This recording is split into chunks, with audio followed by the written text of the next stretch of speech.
अज्ञानतिमिरान्धस्य ज्ञानाञ्जनशलाकया चक्षुरुन्मिलितं येन तस्मै श्रीगुरवे नमः। श्रीचैतन्यमनोभीष्टं स्थापितं येन भूतले स्वयं रूपकदा मह्यं ददाति स्वपदान्तिकं।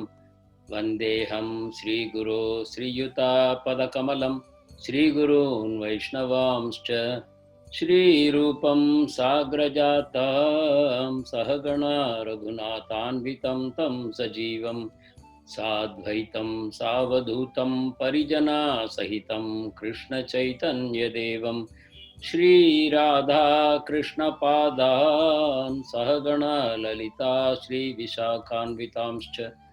नमो ओं विष्णुपदाय कृष्णपृष्ठाय भूतले श्रीमते भक्तिवेदान्तस्वामिन्निति नामिने।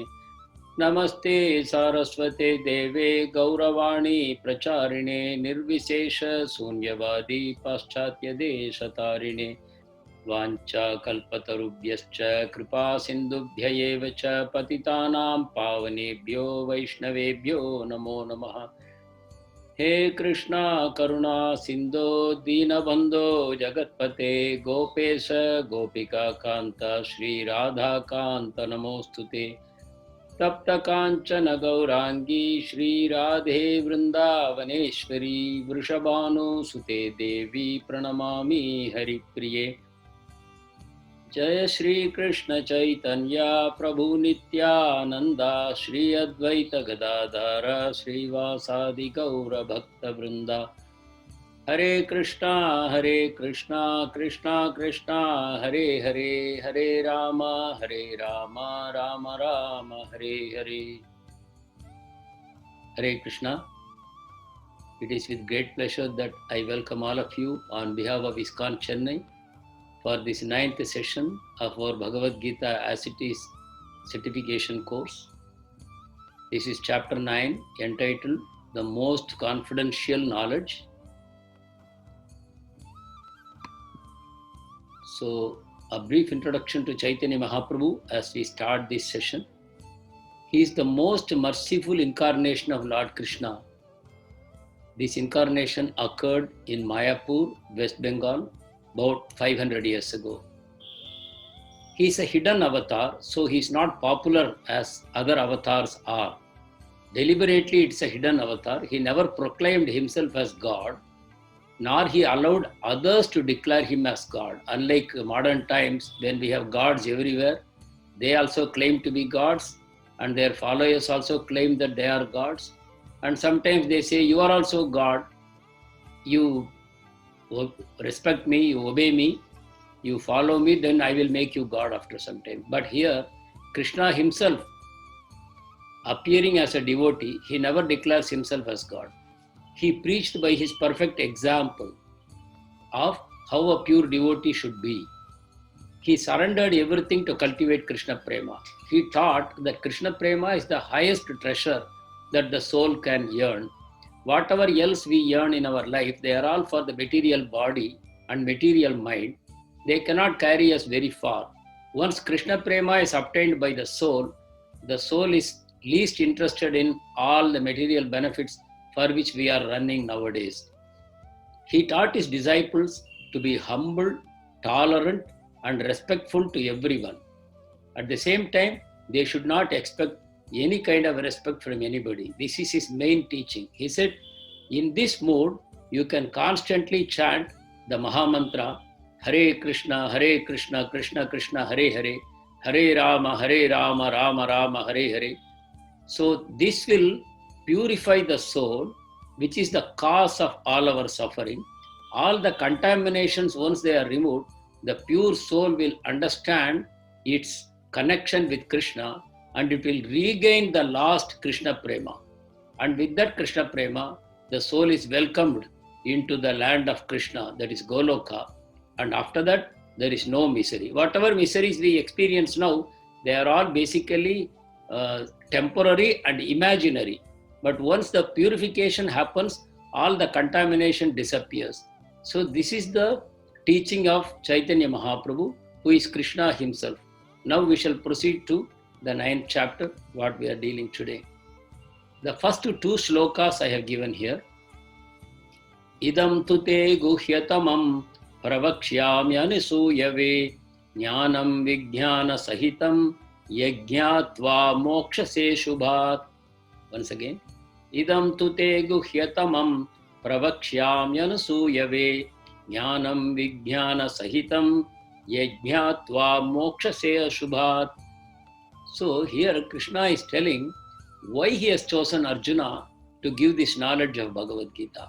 He says, I am giving you now the most confidential knowledge. Guhya tamam means most confidential knowledge. What is that?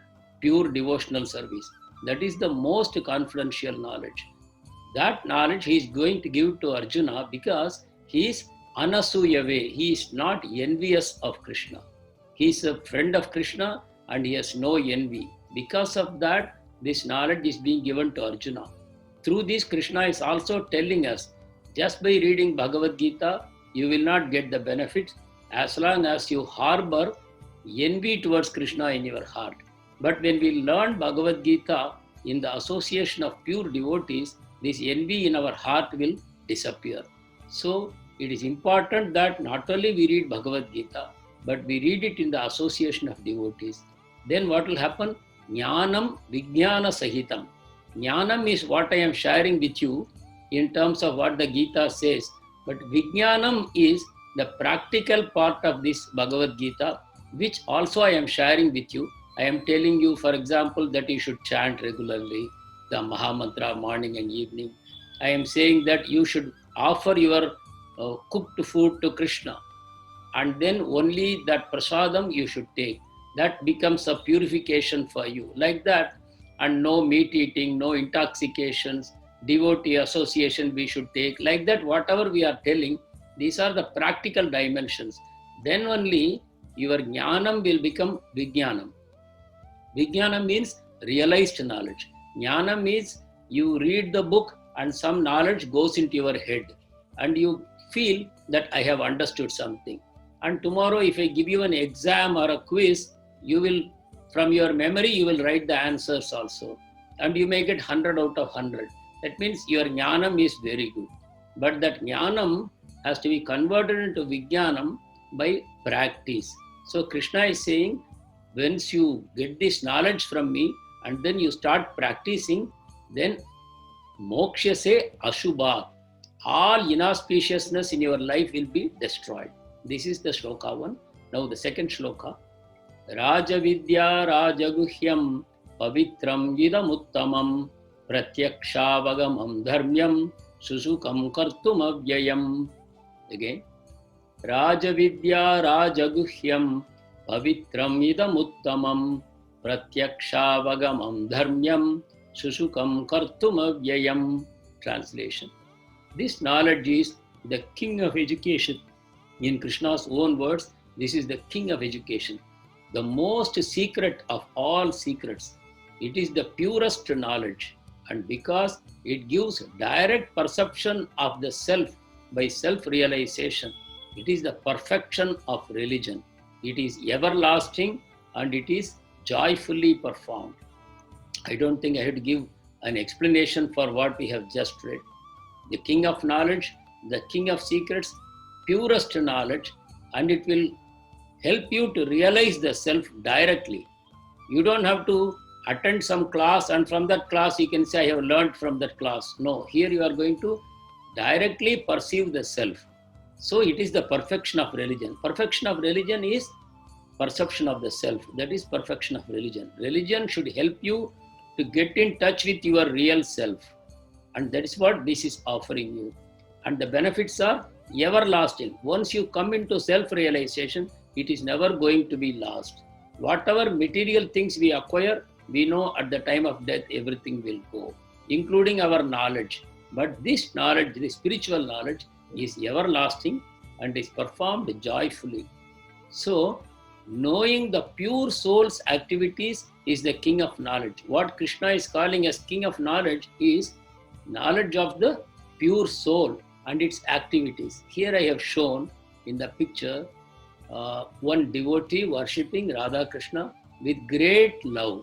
He is seeing them as his father and mother, with great love and affection, he is performing worship either in the altar in the temple or at his home altar.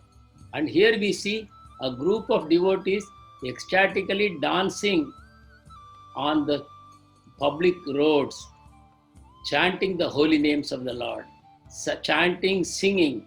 They are singing. This is Harinama Sankirtan. In group, they are singing. So you can see how joyfully they are performing. These are the activities of the purified soul. That is the knowledge of Bhagavad Gita. The knowledge of Bhagavad Gita is basically, we are saying you are not the body, you are the soul. But what does the soul do? That is the secret we are going to learn in chapters 7 to 12. That is why we say the treasure of Bhagavad Gita is in these 6 chapters. Now we are reaching the peak, 7, 8, 9. In the 9th chapter, we are reaching a peak where pure devotional service, the activities of the soul are being described. Up to now, we know the activities of the body.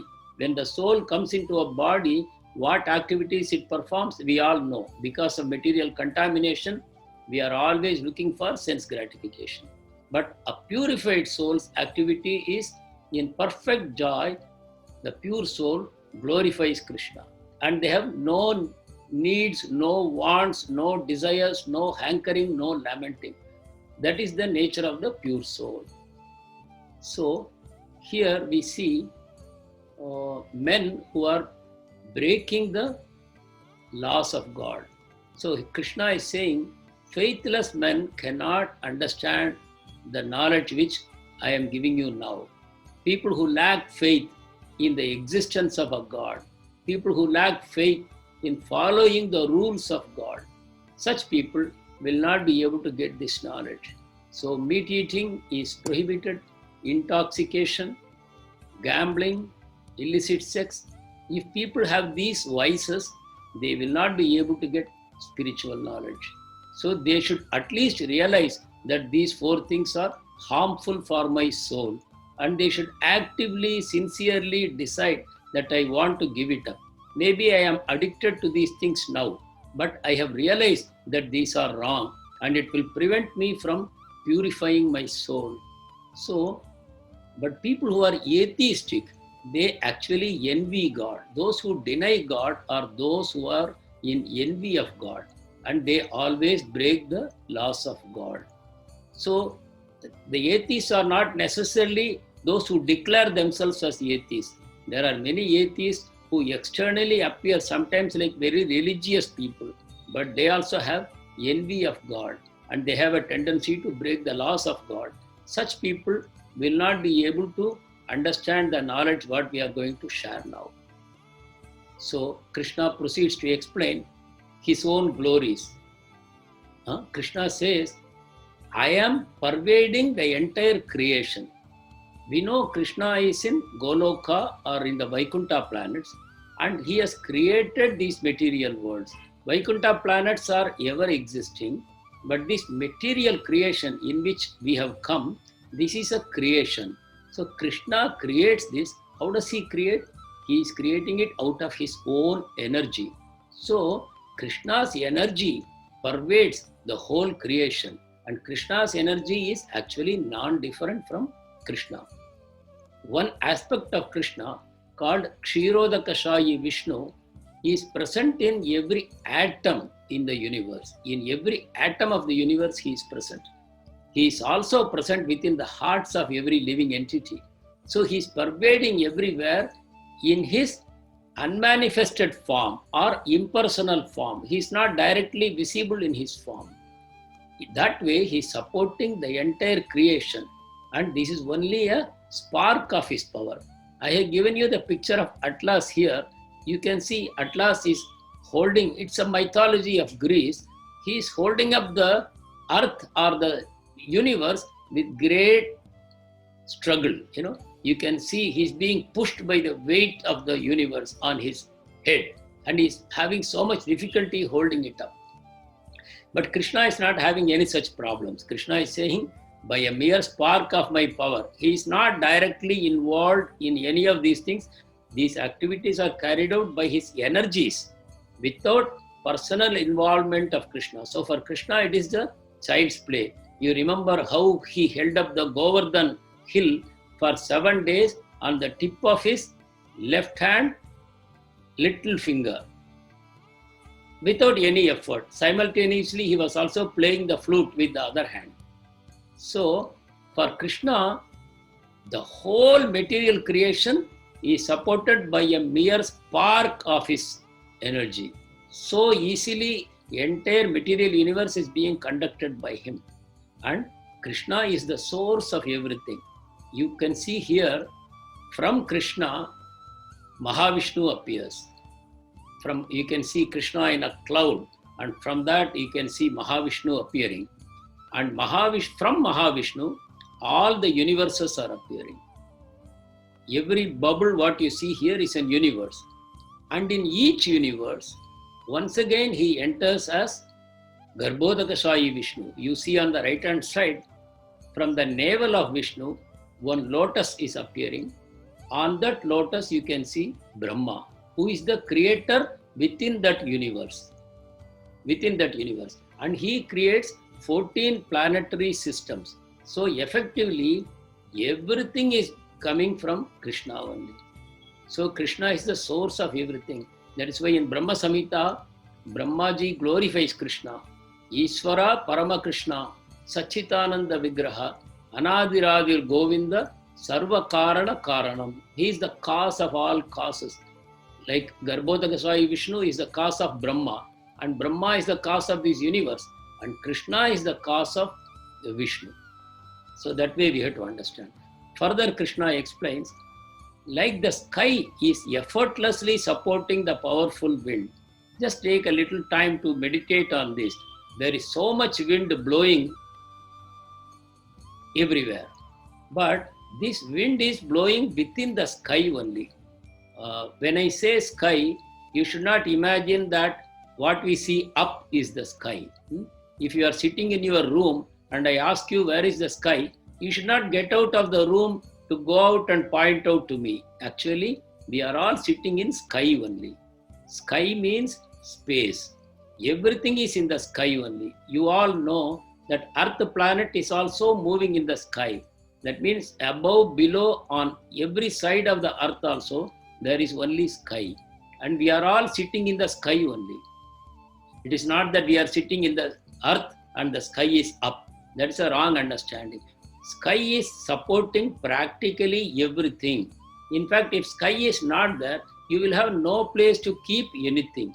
So sky is supporting everything. But at the same time, what is the effort on the part of the sky? All the solar systems, all the galaxies, everything is floating in space. Similarly, the wind, sometimes the huge storms and tornadoes, they are moving about in the sky. But what is the effort on the part of the sky? It is least disturbed. Same way, Krishna is effortlessly supporting the entire creation.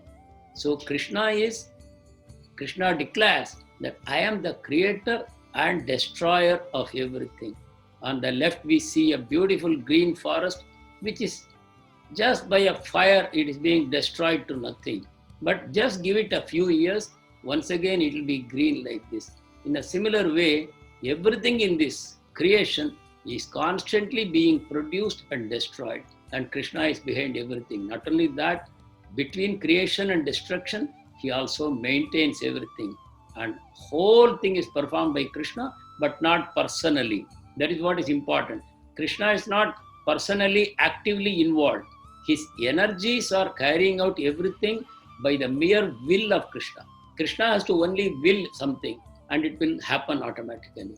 So Krishna is telling, even though you see I am doing a lot of work, but I am not getting bound. What is the meaning of this? We have already learnt about karma. So Krishna is only telling, there is no karma for me. Karmic reactions. Whatever I do, I am not doing under the influence of Sattva Guna, Rajo Guna or Tamo Guna. I am completely transcendental to everything. Actually, I have no duties to perform. Still, I am doing everything so that the world will not be ruined by indiscipline. Because everybody will look up to me for guiding them on the right path. I am performing my duties constantly. But they don't bind me because I am not interested in the results of my action.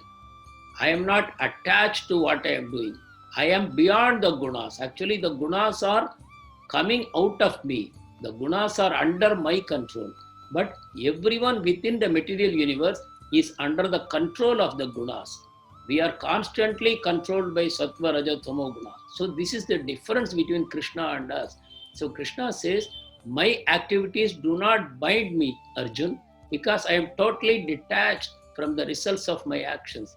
So Krishna also says, if you can understand this very well, then you will also never be bound by your actions. So you can see the secret of Bhagavad Gita is the more we know about Krishna, the more we understand Krishna, the more we love Krishna, we know everything. I have been repeating this in several of my classes.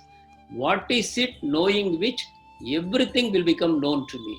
This is the way the Oriental scientists or the Indian sages, they worked like that. When they look at the world, they say it as, they can see it as so huge, so varied. And when is the time for me to understand everything? Impossible. I will get only more and more confused. So they were looking for the source of everything. Once I know the source from which everything has come, everything will become known to me. That source is Krishna.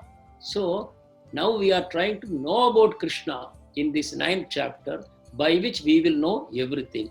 After that, we also will not be bound by anything. Now, this is the 10th shloka of Bhagavad Gita, a very beautiful shloka, which summarizes all that I have discussed so far. Mayadhyakshena prakriti suyate sacharacharam etunanena kaunteya jagad viparivartate. Again. Mayadhyakshena prakriti suyate sacharacharam etunanena kaunteya jagad viparivartate. Translation. This material nature, which is one of my energies, is working under my direction, O son of Kunti, producing all moving and non-moving beings. Under its rule, this manifestation is created and annihilated again and again. So Krishna is clearly telling this entire material nature is just one of his unlimited energies. And this energy is working under Krishna's direction. And everything within this universe, in this material nature, is created by this energy only. Not Krishna is directly involved. The whole thing is being conducted by this energy, but it is working under Krishna's direction. So this material energy itself is taking care of creation and destruction again and again. The entire universe is created and destroyed, but it is all done by this one energy of Krishna. You see here, she is called Durga Devi. Durga Devi is called the Bahiranga Shakti of Krishna. That means the separated energy. Even though she is Krishna's energy, by Krishna's inconceivable power, she has been separated from him, and she is conducting the entire material creation as a service to Krishna. What is the service? Souls which are envious of Krishna, which want to enjoy separately from Krishna, which want to feel some independence from Krishna, they are all sent in her custody. And she will prepare them nicely, purify this contamination of their heart, and she will return them to Krishna. That is the service that she is performing. For this purpose, she gives continuous trouble to the living entities in this material world. She gives Adhyatmic, Adidhaivik, Adibaudik problems constantly. She gives birth, old age, disease, and death, so that slowly, all the souls will realize that I can be only happy with Krishna because I am an eternal soul. There is no death for me, but in this material world, I keep on dying. So my actual happiness will come when I go to an eternal place, which will never be destroyed. And I should also get an eternal body, which will never be destroyed. That will be available when I go back to Krishna. So this is how the whole system works. So Krishna is effortlessly supporting all universes. Somebody may have a question, why is Krishna talking about himself so much? If somebody does it, we will say this person is so proud. How much he is glorifying himself. But please try and understand. We have no source of learning about Krishna. No one knows about Krishna except himself. And if you want to know about Krishna, and if he won't tell you, then you will never know about him. So, Krishna, out of his mercy and compassion, he is revealing himself to his pure devotee Arjuna. And we are also able to hear this. And when we sincerely practice what we learn, then we will also know Krishna completely. So Krishna is telling, all the universes are effortlessly supported by me. It is not like a Sputnik or a space rocket that a man is putting it into space and he is feeling so proud about it. Krishna has kept these things in the space for unlimited time. But if he wants to withdraw everything, effortlessly he will suck everything in. And again he will recreate everything. Such is the glory of Krishna. And unless he tells, we will never know about it. So Krishna says, who will not know about Krishna? These are the people of demoniac nature. They will never be able to know about Krishna. They are envious of Krishna fundamentally, which means they want to take the position of Krishna. They want to become the enjoyer, they want to become the controller, and they want to become the proprietor of everything that exists. So they want to deny God. If they cannot kill God, they will deny God. If you look at Ravana or Hiranyakashipu or Kamsa, they wanted to kill God because they knew Hari is the Supreme Lord and I want to kill him.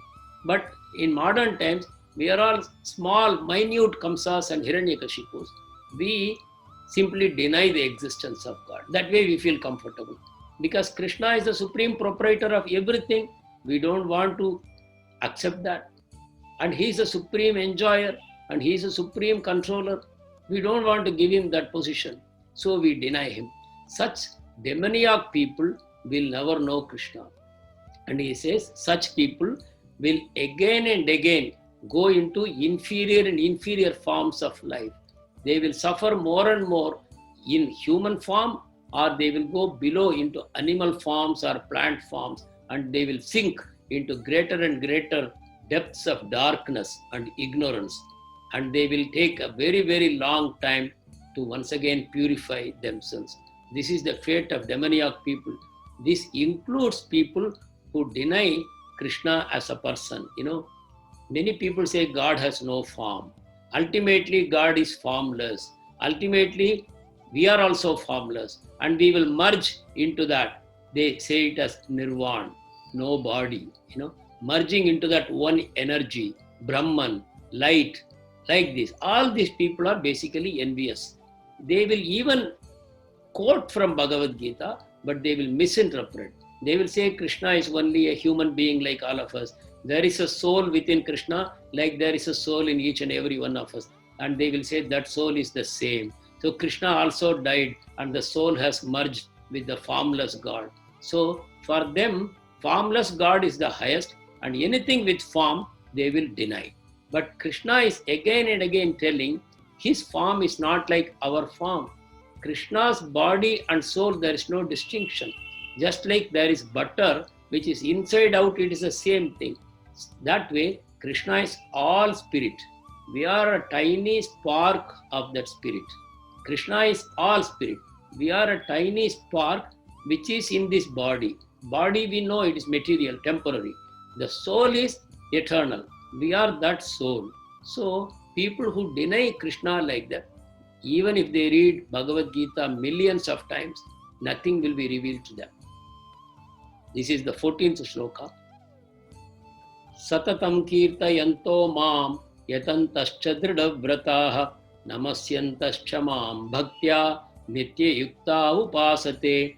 Krishna is now talking about his devotees. When Krishna talks about his devotees, he will talk with so much love and excitement, which you can see here when you read this shloka. One shloka before this, in the 13th shloka, Krishna was talking about who are his devotees. He calls them Mahatmas. So whenever he talks about his devotees, he says Mahatmas. Why? Because devotees means they are completely detached from material enjoyment at all. They have no longer any material desires. They have no desire for sense enjoyment. So obviously, the pure devotees of Krishna are all Mahatmas. Their only goal in life is to serve Krishna because they have realized that they are souls and they are part and parcel of Krishna. So the business of the part is to serve the whole. They realize as Krishna is eternal, I am also eternal. And with love, I will serve Krishna. That is my duty. So he calls them Mahatmas. Now he talks about what they are doing. So if you remember the first two slides we discussed, I mentioned that the activities of the pure soul, that is the knowledge which Bhagavad Gita 9th chapter is giving. The activities of the pure soul, what is it? It is here. Always chanting my glories, endeavoring with great determination, bowing down before me, these great souls perpetually worship me with devotion. This is the philosophy, principle of ISKCON. This is what drives ISKCON. ISKCON is a movement where all devotees come together. They constantly glorify Krishna. They speak about Krishna. They hear about Krishna. They worship Krishna in so many ways. They tell each other how to remember Krishna always. That way, unselfishly, they are constantly serving Krishna and serving each other in the mood of children of Krishna. This is how a pure soul acts. And if you continue to listen to Bhagavad Gita and about Krishna, this nature will slowly evolve in you. After that, your selfishness will disappear and all your miseries will also disappear. All our miseries are because of our bodily selfishness. Once your bodily consciousness goes and you realize your soul relationship with Krishna, you will no longer be miserable. So this is again how in different ways devotees are worshipping Krishna. Of course, there are unlimited number of ways. I have just displayed 4 of them. One is Nagar Sankirtan. Second is sitting and chanting in privacy the holy names of the Lord, and worshipping the deities in the temple or at the home altar, distributing prasadam to the public and to the devotees, and taking prasadam, honoring prasadam. These are all the ways in which devotees are constantly worshipping the Lord. Then Krishna talks about other people also who are worshipping God but not as Krishna. He says, for example, yogis and jnanis, some of them worship God as one without a second. So they say, everything is only God, which means I am also God. Everything is God. So they will worship themselves. It's called Atma Puja. Atma means self. They will worship themselves. They will actually take flowers and put it on their own head. They will take arti and offer it to themselves. They will put the boga and offer it for themselves. There are such people. They know they are not worshipping the body. They are worshipping the soul within. So in that sense, they are also worshipping Krishna. The soul is actually Krishna, even though it is a spark of Krishna. These people consider that as the ultimate. So Krishna says, there are some people who worship me like that. That I am God, Aham Brahmasmi, I am God. They worship like that. There are other people who will concoct some form of God, different forms of God, and they will say, this is God, and they will worship. But they are also accepting that there is a God, but they are concocting a form for him. They are also worshipping me. There are another set of people who think the whole creation is God, Virat Rupa. So they worship the Virat Rupa of God, saying everything around me is God. Krishna says they are also devotees, but they worship me in a different way, which is very painful, and the progress is very, very slow. They will find life itself very miserable because they are in the kindergarten classes. They have to rise very, very high after many lifetimes of effort, and finally they will realize, oh, it is finally Krishna who is everything. And then they will also become devotees. So they have a long time to go till they will realize it is Bhagavan. So we talked about 3 aspects of God. One is the all-pervasive aspect which is called Brahman, which Jnanis achieve, and there is the Paramatma within every living entity, which the yogis achieve, and it is the most beautiful Purna Purushottam Bhagavan, whom the devotees achieve. All are the same person, but different aspects. The ultimate aspect is Bhagavan. When the devotees attain Bhagavan, his Paramatma and Bhagavan features become automatically known to them. So that is why devotee is considered the highest. So Krishna now tells so many ways in which he is operating in this material world. I have just given them as a summary. There is a lot of description in the 9th chapter. So Krishna says, I am the seed-giving father of all creation. We know everything comes from seed. Even a baby, the father gives the seed into the mother's womb and the seed grows up and becomes a baby. Or a plant grows from a tiny seed, then it becomes a tree. The tree produces fruits. From the fruits again, thousands of seeds come. But for everything, seed-giving father is Krishna. Even a cockroach or a COVID or any form of life that you see, the seed-giving father is Krishna. So that is why we have to treat all life with respect. This is one primary reason meat eating is a very bad thing, because meat eating we are doing for basically satisfying our senses. Whereas God has declared vegetarian food only as acceptable for human beings. Vegetarian food and milk products, they are acceptable for human beings, not non-vegetarian food. Now, even vegetarian food, if I eat only for satisfying my tongue, that is also sin. Krishna declares, those ye pachantitu, those who eat for satisfying the senses, they also eat only sin. So Krishna clearly declares, simply if you do anything for sense gratification, that becomes a sin. So even the vegetarian food what we cook, it should be offered to Krishna, and once it is accepted by him, we should consume that as prasadam. That becomes purifying. So Krishna is a seed-giving father. He also says, I am the mother, the grandfather, the support of the entire creation. I am the master of the entire creation. I am the supreme friend of all living entities. I am death. I am immortality. I am the Vedas and the Vedic sacrifices and so on. So Krishna is present in this world as practically everything. But we should learn the art of seeing Krishna in everything. That is what Bhagavad Gita teaches. By worshipping Krishna sincerely, by chanting the Mahamantra, these realizations will dawn in our heart by the mercy of Krishna.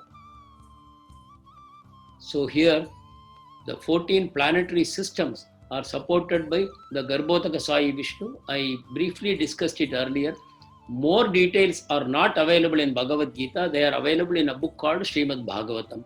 So once we finish this Bhagavad Gita course, hopefully we should also take you all into the study of Srimad Bhagavatam and other literatures. Then you can get more and more understanding.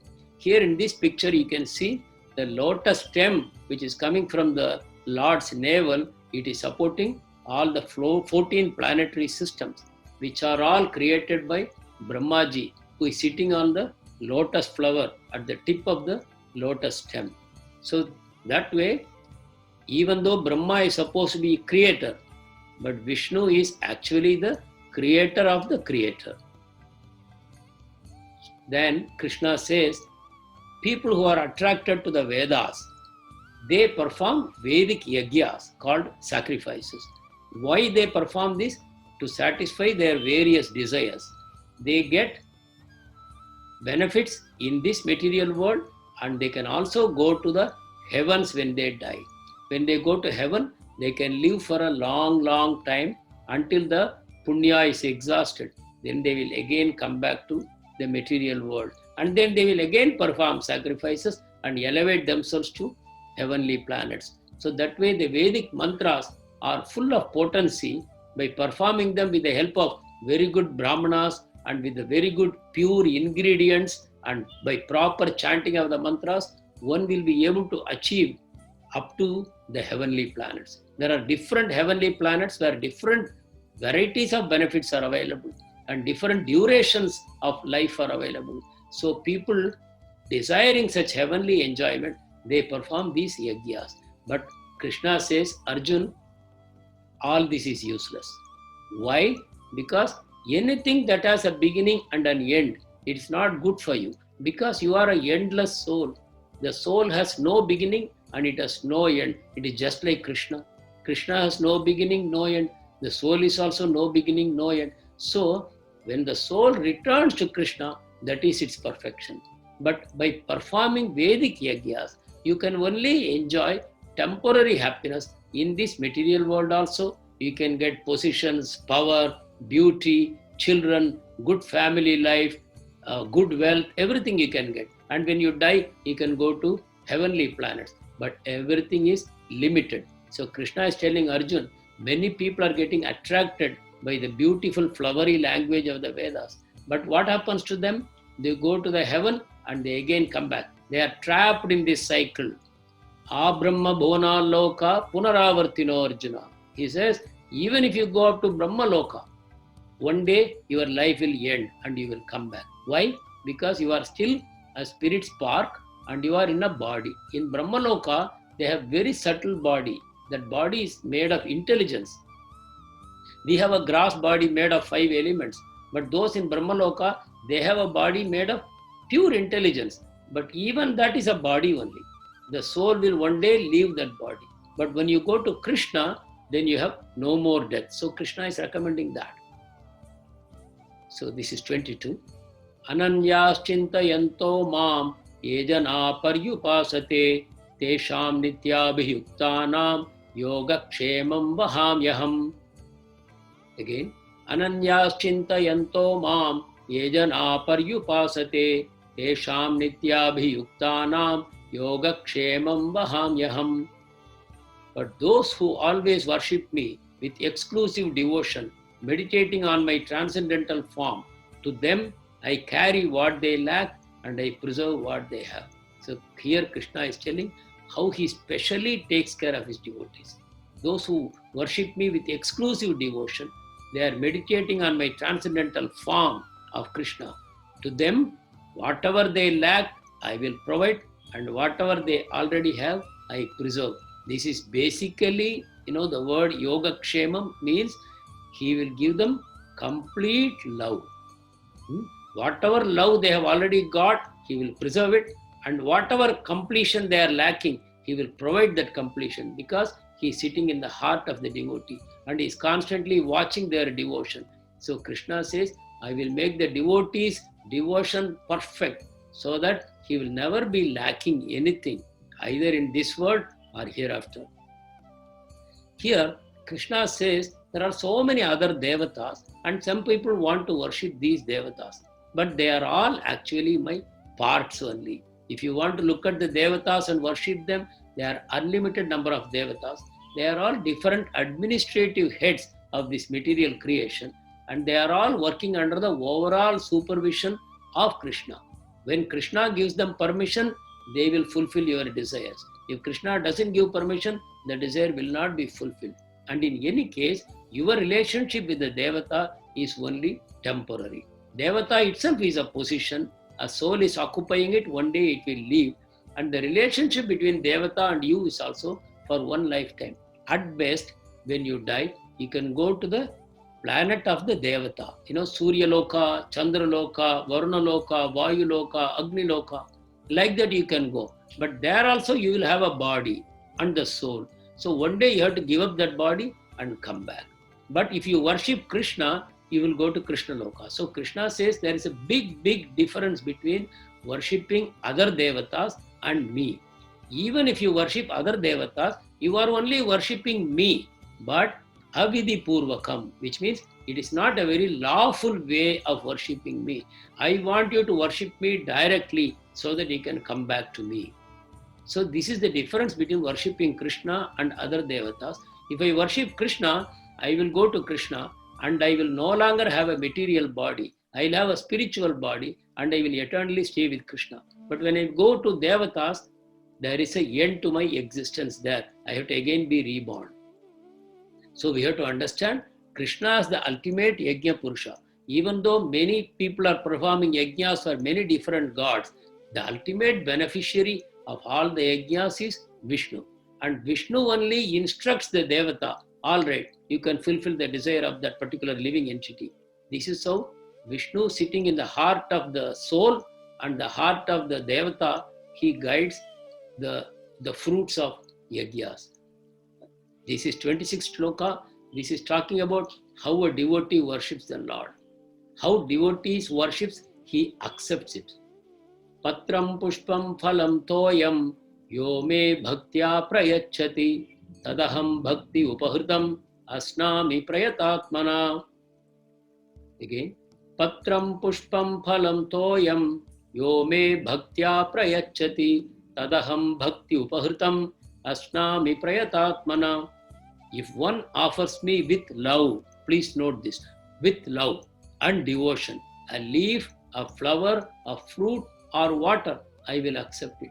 So it is so very easy to please Krishna, and it is so very difficult to please Krishna, because he is not demanding anything, he is the owner of everything. If you go to the Ganga, you take bath, and what do? You take a handful of Ganga water and offer it back to Ganga.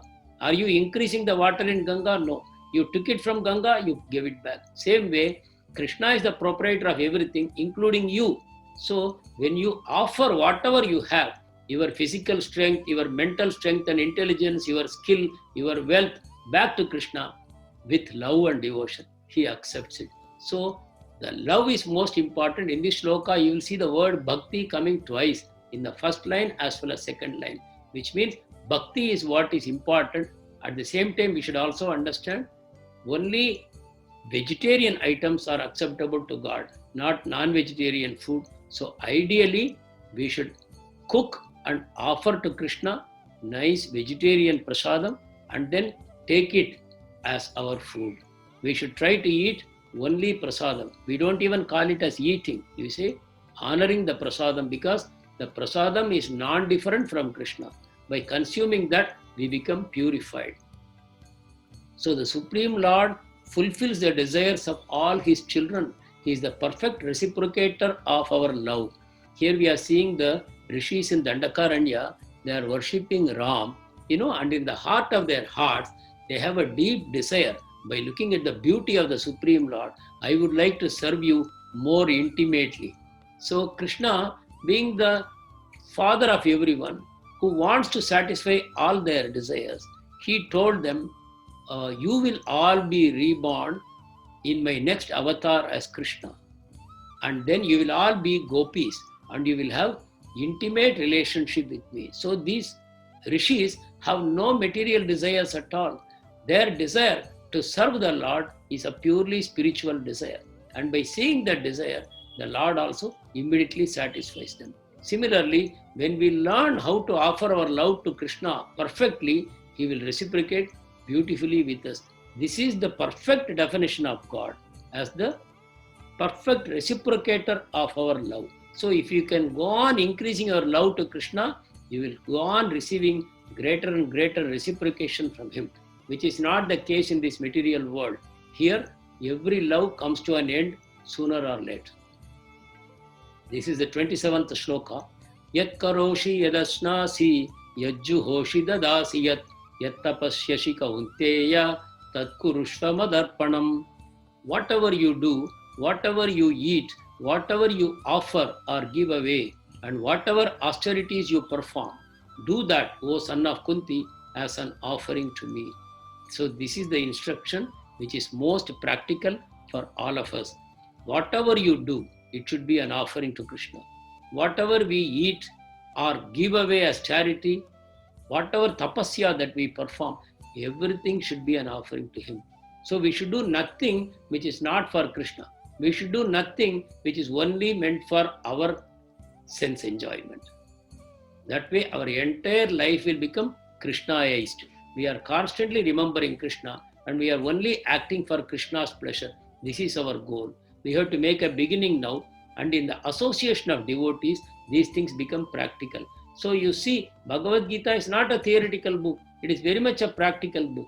Imagine every morning you sit in front of the TV For half an hour, nice yoga programs come. Somebody is coming and performing yogasana and pranayama and everything. And you watch it sitting there. But you don't do anything. What results will you expect?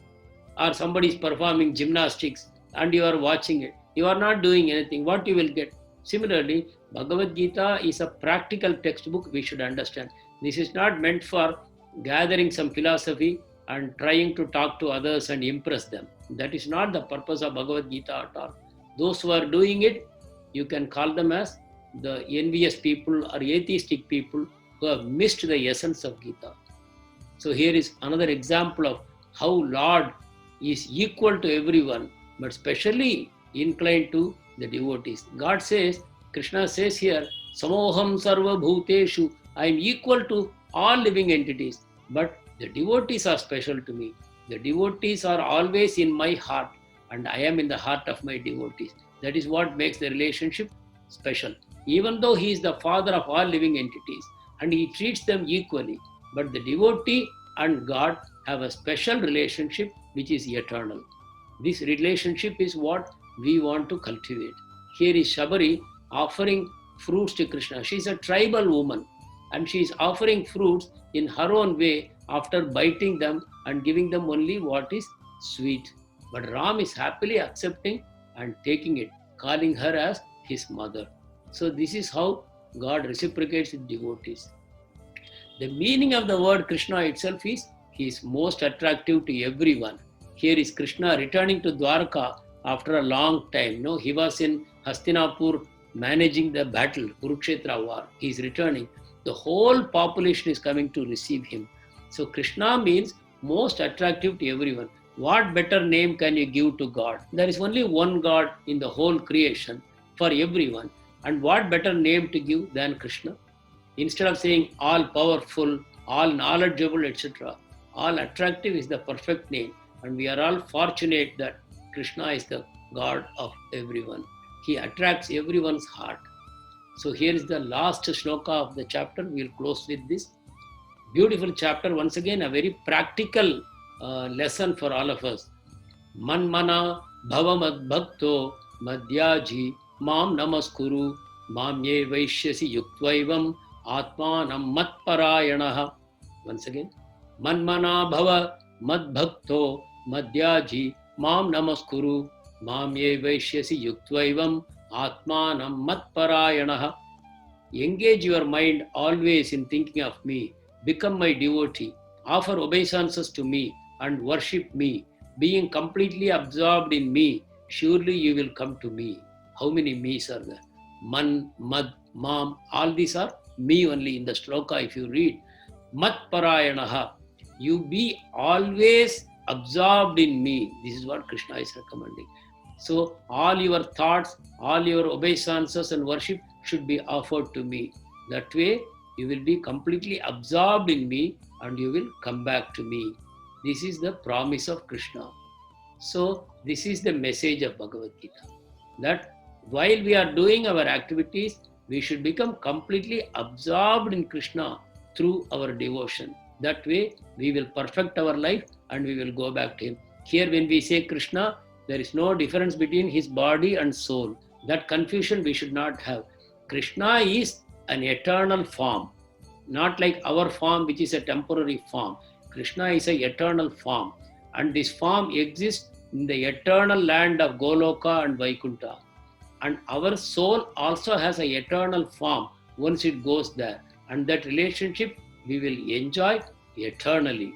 This is the message of Gita. At this point, I wish to share with all of you a very interesting element in the advanced level of bhakti. At this point, we are doing bhakti in a regulated way. We are told that you have to chant the holy names of Krishna. We are told whatever food you cook, you should first offer it to Krishna. We are told that we should not eat meat, intoxication, etc. So these rules we are following so that we shall develop Krishna bhakti. But there is another aspect of devotion which happens at more advanced levels of bhakti. In that level, souls have 5 kinds of relationships with Krishna. I will tell each of them very briefly. The first kind of relationship is called Shanta Bhava. Bhava is a mood. Shanta Bhava means the soul is in great awe and reverence of Krishna's wonderful form, his qualities, his wonderful pastimes, his way of dealing with the devotees. All these things, greatly attract the heart of the devotee, and they are in complete awe. They are just watching, meditating on the qualities of Krishna, and that makes them so happy. They have absolutely no more material desires. As the soul advances one step further, the soul is not happy with just watching Krishna. They want to actively have a relationship with Krishna, a relationship of service. So then what happens is they start serving Krishna in the mood of a servant and a master, a loving master. You love Krishna so much that you just want to serve him. So that mood manifests as fanning Krishna with beautiful peacock feathers or chamra, or massaging his lotus feet, or serving him by arranging for his bath, by preparing his food for him. In different ways, the service takes place. Then you go one step further, you become a friend of Krishna. That's called Sakhya Bhav. In Sakhya Bhav, you become equal to Krishna. In the Dasya Bhav, you are a little inferior. With great love, you are serving Krishna, but you still feel he is master. But in the Sakhya Bhav, you become an equal to Krishna. Sometimes you are even bigger than him. In the sense, sometimes the boys wrestle with Krishna and they defeat Krishna. And then Krishna has to carry them on his shoulders. Sometimes they have a running race and they win and Krishna will lose. Many times they make fun of Krishna. Oh, you are so weak. I am much stronger. I can easily defeat you. Some of his friends like Subal and Sridama, they fight with him, wrestle with him. And this gives Krishna much greater pleasure. And one step higher, it is Vatsalya Bhava. In Vatsalya Bhava, the devotee goes higher than Krishna as a elder Gopa or a Gopi or a parent or somebody in a parental mood like Nanda Maharaja or Yashoda Maharani or Balaram, who is an elder brother. All these people feel protective towards Krishna and they also instruct Krishna. They control Krishna. They say, Krishna, unless you eat well, you will become weak. If you go on playing like this and you are not eating properly, this is not good. Today is your birthday, you come. You have to take bath and you have to offer charity to Brahmanas. So many duties are there. Like that, they guide Krishna. They become superior to Krishna and Krishna gets great joy from them. Sometimes they scold him and sometimes Yashoda runs behind him with a stick and she binds him with a mortar, grinding mortar. And Krishna gets great excitement and happiness from that. One step higher or the highest level, the fifth level is Madhurya Bhava, where the gopis totally surrender themselves to Krishna. They have no expectation from him. They just want to give him happiness. That is the mood of devotees of the gopis. We cannot understand. We are much lower. Great renounced sages and pure devotees, they aspire for the bhava what the gopis have. So we have a gross misunderstanding that Krishna dancing with gopis is an immoral act. Rather, it is the highest act of morality because he is the supreme Lord and they are all the souls and they are surrendering themselves in the mood of complete service. This relationship is not like material relationship between a boy and a girl, which is always selfish. It ends up with somebody throwing acid on the other person's face. If they get married to somebody or they are betrothed to somebody, they want to take revenge. Where is the love then? So this is all transient, temporary, selfish, body-based love. But the love of gopis is the highest, and it is the highest aspiration of every devotee. So these are the 5 different bhavas which we will be able to cultivate. We are now beginners, so we are now following the rules and regulations of bhakti. But as we do that, love of Krishna or what is called Krishna Prema will arise naturally in our heart, and then these bhavas will start manifesting. But for that, we have to patiently go on serving Krishna at this point of time, following the rules and regulations. Most important rule being, we have to chant the Hare Krishna Mahamantra daily. The name and the form of Krishna are non-different. Today we may have great difficulty in chanting the name attentively, but if you go on doing it and making your best effort to be attentive, by and by you will develop great taste for chanting. After that, nobody has to even tell you to chant. You will get so much mood, love for chanting, and you will start feeling the presence of Krishna on your tongue when you chant. So these are the ways in which bhakti advances eternally. So this is the message. Krishna is all attractive, but the attraction is now covered by our bodily consciousness, our selfishness, our sense gratification. Like a iron piece which is covered by rust, it cannot be pulled by a magnet. The magnet has no flaw, but the iron piece has developed rust. We have all developed material attraction. But by this process of bhakti, by regularly chanting and by offering food to Krishna before we eat, we have to prepare nice food for Krishna, offer it in a nice plate for Krishna, decorate the food with nice tulsi leaves, and pray to Krishna, please accept my offering. Krishna accepts it by his glance, and then the food becomes purified. And the added ingredient of Krishna's mercy is in that food. By eating that food, your consciousness becomes purified. So, by the process of chanting and regularly eating prasadam, both these things you do with your tongue. By doing that, your entire existence becomes purified and Krishna Prema awakens. So, these are the things we have to do before we can realize how attractive Krishna is. The very name Krishna means he is all attractive.